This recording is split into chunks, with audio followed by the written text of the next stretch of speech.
Now, let's go ahead and plow directly into the news and information on a more modern cover-up than just JFK, that now 91% of Americans last year at the last anniversary, the 52nd anniversary or 53rd anniversary, was it 53 or 54 years since 1963? We have the cover-up of Vegas going back on October 1st, now 22 days ago. It was a Sunday broadcast. I said Antifa and BLM and any means necessary say they're getting ready to get violent. They're getting ready to attack starting October 1st, not November 4th. November 4th, the Democrats and others officially say they're going to get violent in the streets of America in all 50 capitals and other major cities. We're going to have our limited crew in places like New York, Los Angeles, and right here in Austin, Texas. And I've even have some great military guys that are still active duty that are going to be, well, let's just say those kind of guys are never on duty or off duty, that are volunteering to go cover some of this for us as well. So we're going to have a lot of eyes and ears on this as they attempt to launch a second communist revolution on the 100-year anniversary of the Bolshevik Revolution. And they admit that's their plan. We'll see if it's a dud and fizzles. Looks like it may be because there's such a huge awakening, but we shouldn't be too confident. So here's the new big Vegas bombshell. It's up on infowars.com from intelhub.com. I want to get Shepard Ambulance, investigative journalist, on. He is an amazing researcher. I really should just hire Shepard. He's been wanting to get on board for years. I just haven't had the budget. But we got to find a way to get this guy on board because he just keeps being at the center of so many big stories. Vegas bombshell video shows 17 ambulances pulling bodies out of Hooters. And we've blown up the video. It's shot in HD. And bigger than Dallas, bigger than Vegas, they are pulling dozens and dozens of bodies out. And there's a time-lapse video. There's an unedited video that's like 45 minutes long up on infowars.com. There's a condensed video that was put together by High Impact Flicks, that does a great job, of the YouTuber Benjamin Franks, who we're going to get on as a witness this week if we can, who put up the whole video. He just shot this out of his hotel window, out of the MGM, about 200 yards away. And they're not triaging and directing bodies over. You've got big exits hundreds of yards away from the venue, and you see police taking bodies out of there. It looks like the Hooters is shot up. And you've got not just Mandalay, but you've got other places on the Vegas Strip that are upwards of a mile away reporting shots fired and broken glass and bullets on the ground. And we've already covered all that. We've already shot in-depth reports on it.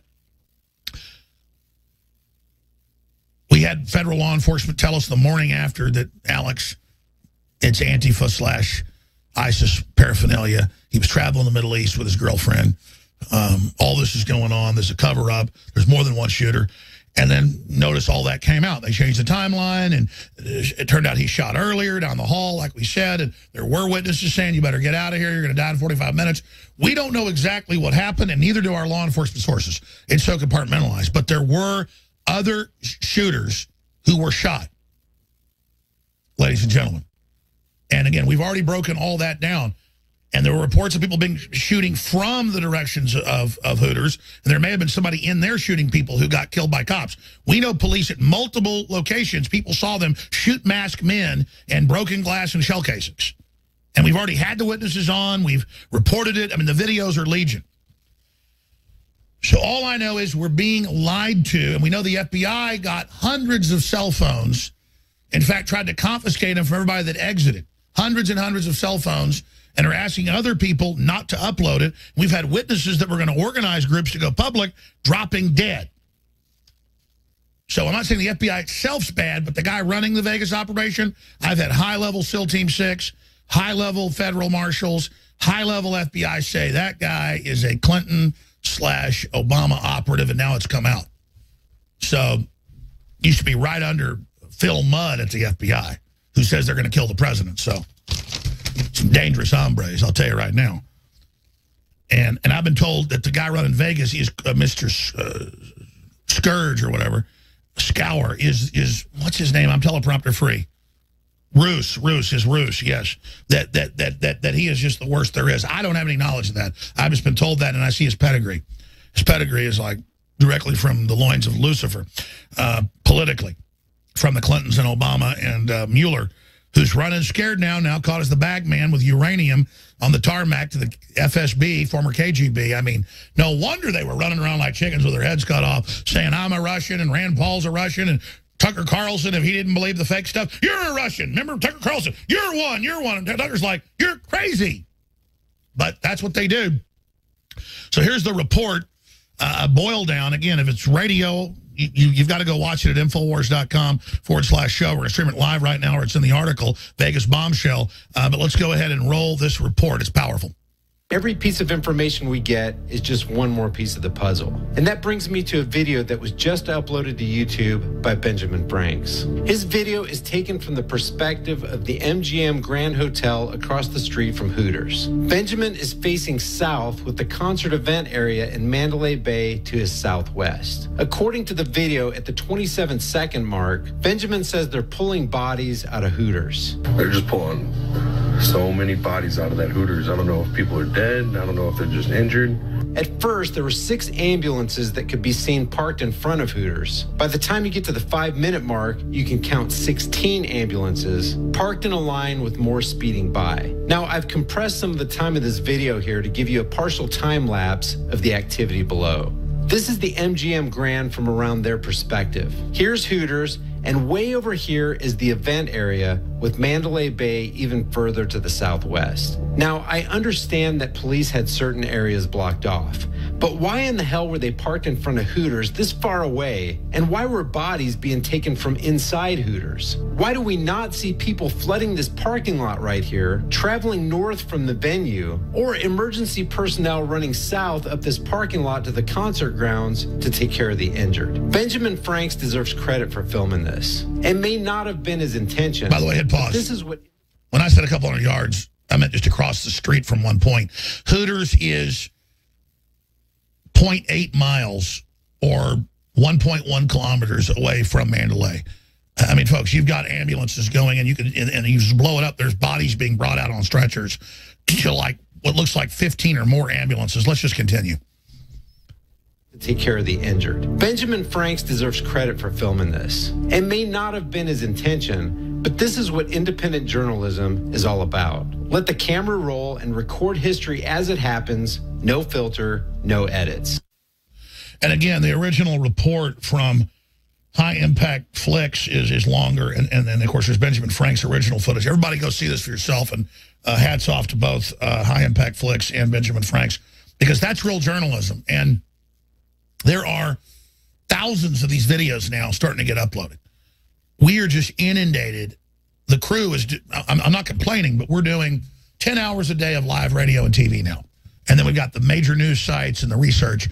And so I've got just 2 or 3 people that are sitting there trying to watch all this, and it's just unbelievable. I mean, it is totally clear this was an ISIS terror attack working with a leftist Antifa, connected into Kurdish groups and communist groups in the Middle East, as best we can tell. And they told the president, sir, it's a trigger to launch a major Islamic attack in the U.S., so please don't say it's Islamic. That's the trigger. So that's why Trump has allowed them to basically cover this up. And I think that's a miscalculation and a mistake. But there you go. It just validates everything Trump's actually been talking about and prepared. No, Alex, they really can't. First of all, let me say I'm extraordinarily proud of our president, Donald Trump, because I know that the deep state and the intelligence agencies tried to pressure him not to release these documents. After 50 years, when you have Gerald Posner, the New York Times bestselling author and supporter of the Warren Commission in his book, team with Roger Stone, who wrote The Man Who Killed Kennedy, the case against LBJ, and we both call for transparency, the president absolutely did the right thing. The danger now, Alex, is not allowing the deep state to redact and hold back so much material in these 3,100 files that they become useless. A kind of a backdoor nullification of the president's courageous decision using the phony claim of national security to cover their And that was my next question is, what do you think is going to be released? Because we know from the Congressional Commission and our deep research what's in the files. A lot of it's leaked. So we should, A, get to that next, but let's do B first. The big fear is Obama said we're going to release the 9/11 files, but they were all blacked out. Yeah, look, we know from the very last data release of these materials that we have J. Edgar Hoover, the FBI director, telling Lyndon Baines Johnson, the president, that the KGB has conducted their own independent investigation and determined that LBJ was the ringleader in John Kennedy's murder. We have documentation from the previous dump that French intelligence told Jacqueline Kennedy that they concluded Lyndon Johnson was culpable. We have Bobby Baker, right-hand man to Lyndon Johnson, saying to one of John Kennedy's top aides, John Kennedy will not live out his term and he will die a violent death. This is at the 1961 inauguration. So there's no telling what the next tranche could be. I expect that we will find additional ties to Lyndon Johnson, and the CIA and their long-term ties to Oswald, which they've been pretty adept at covering up, may finally come to light. To be clear, you talked to the president. He said, look, barring new info, I'm probably going to do it. You on air said he's leaning towards, I think he'll do the right thing. It's supposed to come out next Friday. Do you think Pompeo or others can get to him and stop him? Or will they go the end run and say, okay, sir, we will, but again, completely black it out? Look, there's no chance that he's going to reverse himself on this, and the public reaction to it, I think, has been quite positive. No, I think that they may seek the back door. In July, there was a more limited dump of material, Alex, and far too much of it was redacted and held back. I will be the first to go public if this is an attempt by the deep state to countermand what the president has ordered, hoping that he doesn't notice. The president's committed to transparency. And there's so many things that we'd like to know. I'd like to see if there's any further evidence of Ted Cruz's father's involvement with Oswald. We know that Judith Very Baker, who is definitely connected to Oswald in the Warren Commission report, has said publicly that she knew Angel Cruz as part of Lee's crew in New Orleans. So there's a lot of things here that could be extraordinarily interested regarding this upcoming dump. Sure, and let's stop right there. Obviously, since you were the head of the campaign and the media made stuff about you and the fake Russiagate thing has now collapsed. We know it was the Clintons doing it, so they tried to blame the people exposing it like yourself, Julian Assange and others, myself, just totally asinine. Anderson Cooper, they said, Anderson Cooper attacked people saying they must be, agents of Russia. They blamed Tucker Carlson, said he may be one. They're the ones involved is why they're scared. But now maybe in hindsight, you can get into some of the other conversations with the president. Because I remember during the campaign, we talked on air and privately saying, look, it looks like Ted Cruz's dad, was involved, was CIA. We know it looks like him. We know he was there. We think if we bring this out, Cruz will drop out. Trump did it after you and others talked to him. It came out, and then his dad dropped out 2 days later. I mean, you talk about running for the hills. I mean, you want to talk about that conversation now? I think it's newsworthy. Well, look, I would say this. Donald Trump is his own man. No, I know that, but you gave him the intel. Just say it. That said, Alex, he loves nothing better than giving the needle to his opponents, the way he did to little Marco Rubio, the way he did to Lion Ted Cruz. So he saw the opportunity to needle Ted Cruz about a photograph that comes from the Warren Commission report that certainly looks like Angel Raphael Cruz. And his father lived there, and his father had the connections, and our sources say it was him. We have a witness who says it was him, Judith Very Baker. So the president never misses an opportunity to needle his opponent. And then he dropped out right after it came out.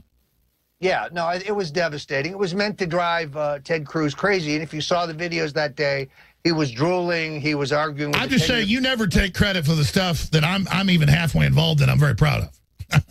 Well, look, I think it's all covered in my book, The Making of the President 2016, and the role of InfoWars, the role of the alt-right media. It's all there. I commend it to you. Well, amazing. And again, alt-right, Hillary's term, that's fine. But, I mean, we really are the new right, aren't we? Well, we are. The other thing I want to point out, because this is important historically, Alec, you were the one who covered the E. Howard Hunt deathbed confessions, in which Hunt said that this was a CIA operation, that he was on the ground. That Hold on, let's start over there. One more segment with Roger Stone, then I get into General Kelly, who we've both been critical of, but now CNN saying he's shown his true colors. He thinks abortion's wrong. He loves God. He thinks women are sacrosanct. And he thinks putting down dead troops' families is wrong. Oh, he doesn't hate America. We thought you hated America, Kelly. What's your problem? So we'll talk about all that and more straight ahead. But Trump is hitting his stride, and we are all winning. You're going to get sick of winning. They say that those that are living in history don't know it. They're so busy fighting. They're so busy creating the new civilization. And I'm not tooting our horn, but you, the listeners that have supported us, we're just a microcosm of your power and this great crew and our sponsors and our local affiliates. I mean, we're changing the world. Globalism's in trouble. I always knew it's an authoritarian, secret system. If we just stand up, it falls. We're promoting freedom. Marilyn Monroe and 57 Chevys. They're promoting North Korea and Venezuela communism. I mean, if we just stand up and say no, they're going to lose. It was all a con game. But I got to tell you, pinching myself here, that we got the E. Howard Hunt deathbed video confession. George Norrie, his great courage, he premiered the audio confession first. I got it the next day. All of this, Roger Stone getting a lot of the witnesses to talk first. I mean, we're here instrumental in lobbying the president, who made the right decision with great courage to release it. It's happening, people. And you're seeing it in 2017. Roger, you got the floor. Get into E. Howard Hunt, the history, the real facts, the fact that this is solved, and whether they black it all out or not, this is just round one. People ask, why wouldn't they shred it all? Because they keep this stuff for blackmail. Explain that to folks. Well, you're exactly right, Alex. Our friend George Norrie and you first exposed the deathbed confessions of E. Howard Hunt, the legendary CIA operative, Bay of Pigs veteran, later arrested as one of the Watergate burglars. Among the classified material that is now scheduled to be released are E. Howard Hunt's diaries. These diaries were seized by the agency, and Hunt had fought through his lawyers for their return unsuccessfully. His son, St. John Hunt, joins me tomorrow night on the War Room at 5 o'clock Eastern. He tells me these diaries are incendiary because they confirm everything that you first reported, that the CIA was on the ground in Dallas on November 22nd, 1963, that General Lansdale of the CIA was on the ground in Dealey Plaza, that it was a CIA operation, but that Vice President Lyndon Baines Johnson was, to use Howard Hunt's words, running the show. That's right. And Hunt was a, quote, armchair quarterback, a bench warmer. Basically, it was his words, in charge, but he was the second phase down the road. If it failed, they were ready with bazookas, hand grenades, you name it. I mean, they were going to kill Kennedy. Well, and look, the House Assassinations Committee in 1978 concluded that organized crime had a role in Kennedy's death. This is a repudiation of the Warren Commission that tells us that Jack Ruby had no known associations with organized crime. That's a knee slapper. Well, we know going back to World War II, they used La Cosa Nostra and all those groups in Sicily and Italy to help with the pre-invasion. Well, we also know that once the Central Intelligence Agency and their assets were thrown out of Cuba, we had to rely on the still mob-owned casinos in that country for intelligence on what Castro was doing. We also know the mob and the Central Intelligence Agency, in a secret operation organized by Vice President Richard Nixon, green-lighted by Dwight Eisenhower, sought to assassinate Fidel Castro. That was Operation Mongoose. Absolutely. So we are really interested about these documents because the Hunt diaries, I think, will be explosive and newsworthy. By the way, I'm ready to finance. I'm ready to get on a plane right now and fly out and meet Hunt. I did it years before to get the exclusive deathbed confession. And so I'm ready to get Hunt on air as soon as you, because now's the season. I told everybody, listen, everybody knows they killed Kennedy. They're tired of hearing about it. But when the documents come out, they care again. A huge victory lap for justice and history. Now is the time. I just hope that, again, these documents get released on Friday. Well, and that they haven't redacted them to death. Let's be clear about what we're expecting. There is the psychoanalysis, the psychological profile done by Oswald, on Oswald by the CIA. There is the classified testimony of both CIA and FBI officials to the Congress that was not released at that time. There is the transcript of the interrogation of Yuri Nisenko, who was thought by some to be Oswald's handler. There are documents pertaining and again, to that was the local white Russian, right? Correct. There's documents pertaining to Oswald's mysterious appearance in Mexico City. We have Lyndon Baines Johnson on the phone with J. Edgar Hoover when Hoover says, Mr. President, the man in Mexico doesn't look like Oswald. Time for an answer as to what he meant by that. What it means, of course, is that the security camera footage seems to be missing. Sure, we're almost out of time. Evidence. We'll put it back on screen. Then we have the J. Edgar Hoover memo saying George Herbert Walker Bush of the CIA in Texas on JFK, you know, I want to contact him. I mean, we have these documents that have come out. We're going to put that on screen for TV viewers. Let me ask you this. Why is everything coming out now? Why is populism winning everywhere? What is going on? I mean, it's spectacular. I didn't know we'd start kicking their butts this fast, Roger. This is amazing. Well, because we have an anti-establishment president who knows his own mind, who's a gut populist, and who understands that the American people are tired of the lies of the two-party duopoly, the neocon globalists who have run this country into... And they say he's mentally ill because he wants America to be first and isn't out to get us. I mean, I read this stuff from... What I don't like is the way the Washington Post and the New York Times referred to both you and I last week as conspiracy theorists. Let's address this. First of all, we have a memo written in 1964 by the Central Intelligence Agency instructing their media assets. Anytime anyone disagrees with the government's conclusions regarding the Kennedy assassination, call them a conspiracy theorist. It's an attempt to discredit us. And they still do it today. They still follow the old order today. But let's talk about some real conspiracy theories. Like the Russians helped Donald Trump get elected. There's a conspiracy theory. Or Lee Harvey Oswald was a lone nut communist who acted alone. There's a conspiracy. Or there's WMDs in Iraq and you know, Niger uranium and anthrax. Let me ask you this in closing. We only have 1 minute left. Go ahead. George W. Bush is our largest conspiracy theory president. He told us they had yellow cake uranium and that they had weapons of mass destruction. He lied us into war on the basis of a conspiracy theory. Very sad. Pathetic. Exactly, and now it's just a bunch. I mean, you look at that photo of Lady Gaga and the old presidents. In closing, 30 seconds. What do you make of? It's in the New York Post. Jimmy Carter came out against the Clintons, came out against Obama, and said they're all full of it. That Americans want populism, and that Trump was elected by Americans, and Russia wasn't involved. Jimmy Carter just turned against them. What's going on? Jimmy Carter, like Ronald Reagan, was an outsider. He was controlled by the deep state, but he was never one of them.